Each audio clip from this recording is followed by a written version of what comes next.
Tamil Nadu chapter.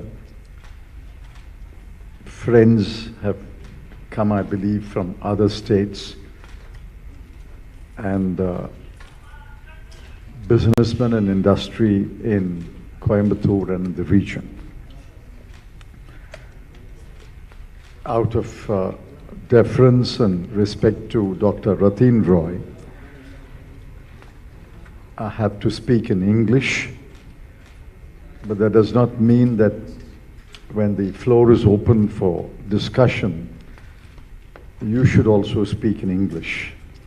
I invite you to speak in Tamil or English or any other language. We will try to understand, we will have translation. I told Praveen that we should confine our remarks to a few minutes and set aside at least 40 minutes for discussion. I don't know if it's still possible to have 40 minutes for discussion, but I would very much like all of you who are attending this session to contribute to the discussion. Now we are talking about textiles and apparel.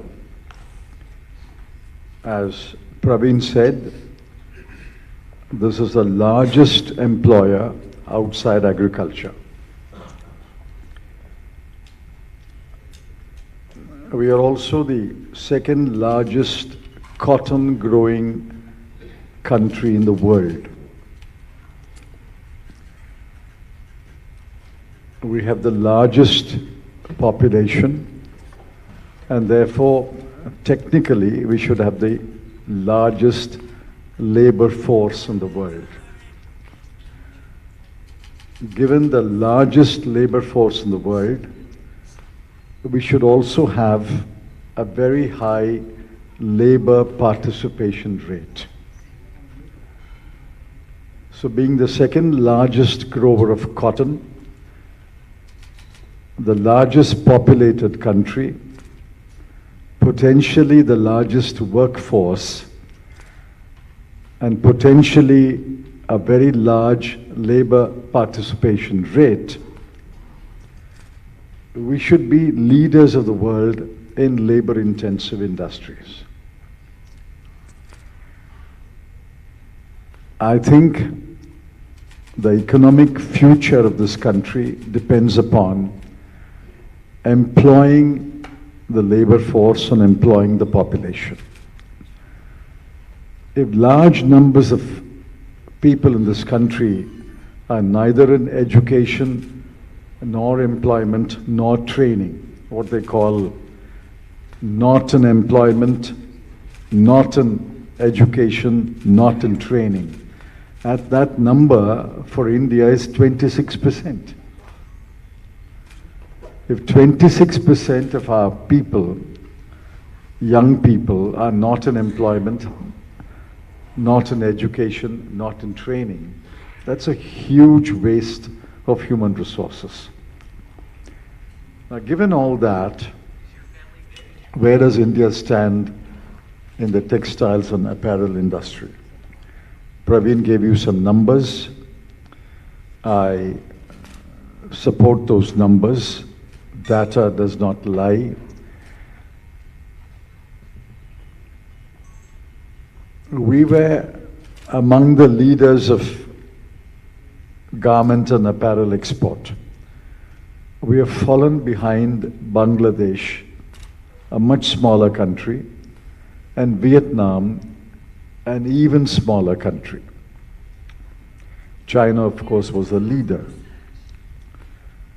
But China's decline, because China is moving into value-added industries, high-tech industries, the wages are rising. That is inevitable. As wages rise and the country moves into a high-growth phase or a high-tech phase, some of these age-old industries will decline. These are mainly processing industries. They will decline, and that's inevitable. China's decline has benefited, we thought would benefit India, but has benefited Bangladesh and Vietnam and some other small countries. We have not had the benefit of China's decline. Secondly, our government, at least in the last 10, 11 years, has focused on capital-intensive industries. They are pouring vast amount of capital, for example, in the electronics industry and in other capital-intensive industries. They have neglected labor-intensive industries. Thirdly, our tariffs on textiles and apparel has increased by 13% in the last 10 years. Our import tariffs have increased by 13%, including on intermediate inputs.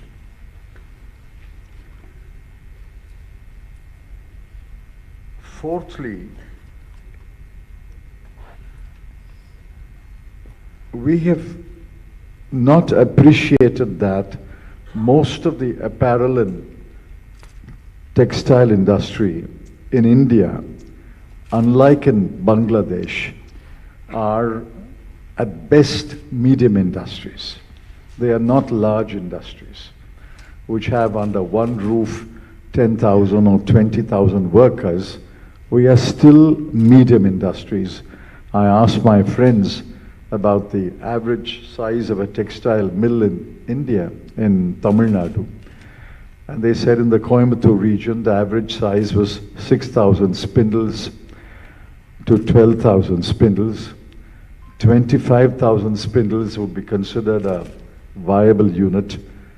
But in an age of consolidation, 6,000, 12,000, and 25,000 are pygmy industries, at best classified as medium industries. So this is the structure of the textile and apparel industry in India. And there is no wonder that between 2016 and 2023, in the 7 years of the Modi government, our apparel export has declined by 15%, whereas during the same period, Bangladesh's exports increased by 65%. While we have declined by 13%, in the same period, Bangladesh increased its exports by 65%.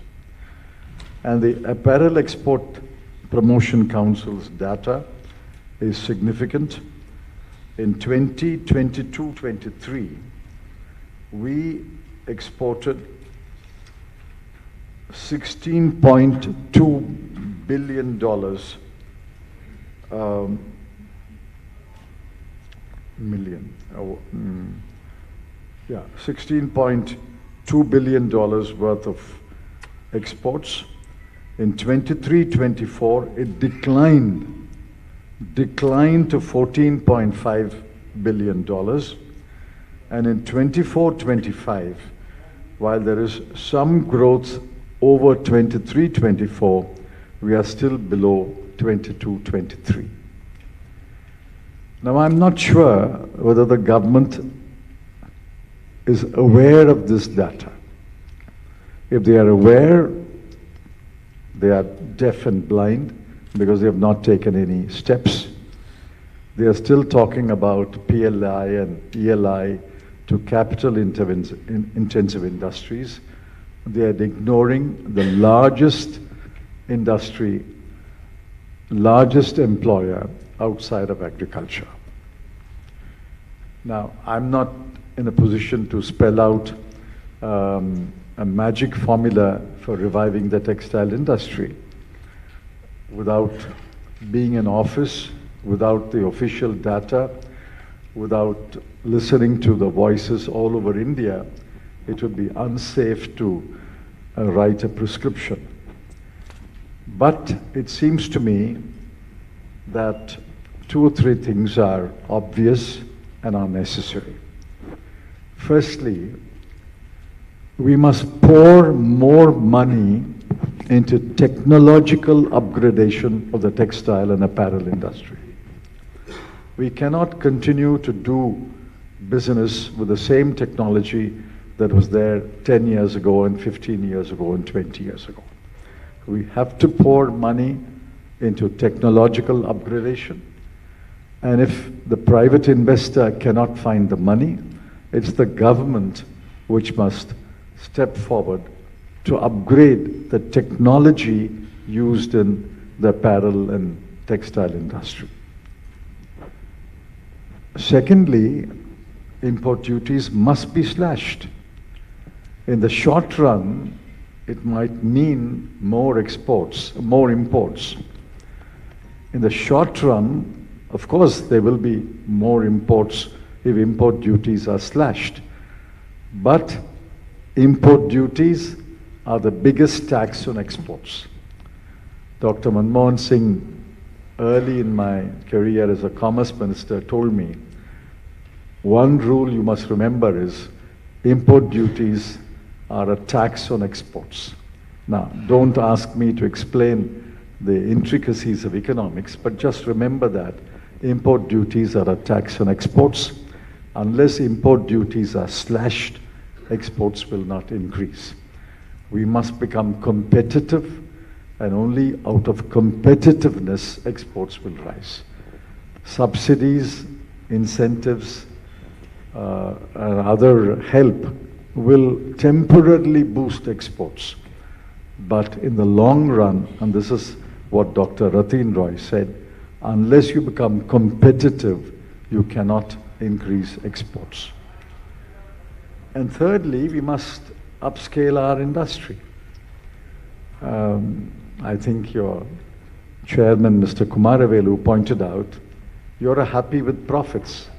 I am very closely connected with Tirupur, and I know that Tirupur was rolling in wealth. They were happy, the happy consuming industry. They were buying fancy cars and building fancy homes. There's nothing wrong with that. But the scale remained more or less the same in Tirupur. Nobody has become a world-size manufacturer in Tirupur. There are still many, many small units, many, many medium units, but nobody has thought of becoming a world-size factory, world-size business.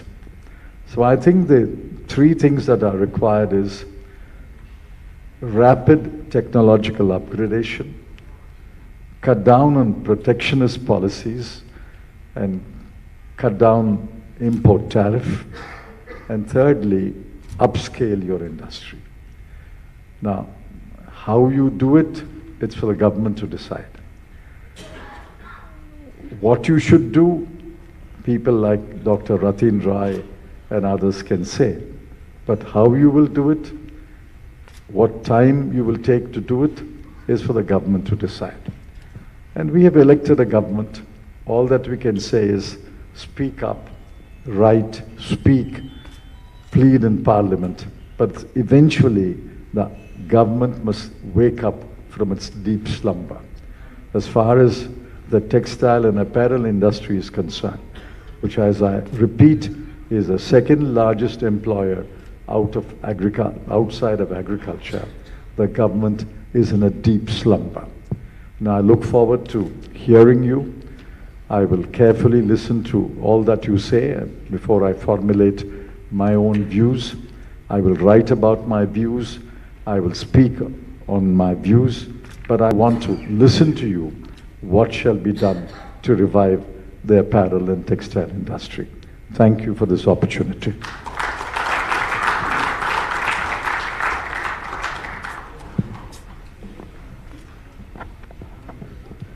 Thank you so much, sir, for that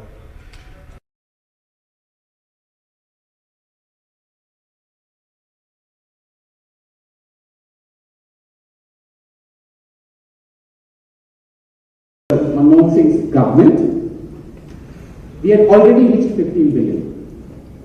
Which means from 2013 to 2023, it was the same jobs. Women get jobs. So Gandhiji may not have been an economist, he may not have even been a capitalist.